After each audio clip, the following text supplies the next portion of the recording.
Hi, ഞാൻ റിയാൻ. ഇന്ന് ഞാൻ ജർമ്മനി പോവാണ്. അപ്പം കുറേ നാളത്തെ ആഗ്രഹമായിരുന്നു ജർമ്മനി പോകണം, അവിടെ പോയി പഠിക്കണം എന്നൊക്കെ ഉള്ളത്. അപ്പം ഇന്നാണ് അതിനുള്ളൊരു ഭാഗ്യം കിട്ടിയത്. ഗോഡ്സ് ഓൺ ആണ് അതിൻ്റെ പിന്നിൽ എല്ലാം ചെയ്തു തന്നതും എല്ലാ സപ്പോർട്ടും ആയിട്ട് ഉണ്ടായിരുന്നത്. പിന്നെ ഇപ്പോൾ ഗോഡ്സ് ഓണെ പറ്റി പറയുകയാണെങ്കിൽ അവിടുത്തെ ഫ്രണ്ട്സ്, ഹോസ്റ്റൽ ലൈഫ് എല്ലാം ഒരു നല്ലൊരു ഓർമ്മയായിരുന്നു. അവിടുത്തെ ടീച്ചേഴ്സ് ആണെങ്കിലും സ്റ്റാഫാണെങ്കിലും എല്ലാവരും ഭയങ്കര സപ്പോർട്ടീവായിരുന്നു.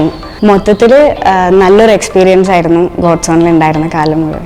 ഞാൻ ഇന്നിപ്പോൾ ജർമ്മനി പോവുകയാണ്. അപ്പം എൻ്റെ പാരൻസിനായാലും ഗോഡ്സ് ഓണിലായാലും അവിടെ സപ്പോർട്ട് ചെയ്ത സുമിഷ മിസ്സ്, ആൻസി മിസ്സ്, അങ്ങനെ എല്ലാവർക്കും ഞാൻ നന്ദി പറയാണ്.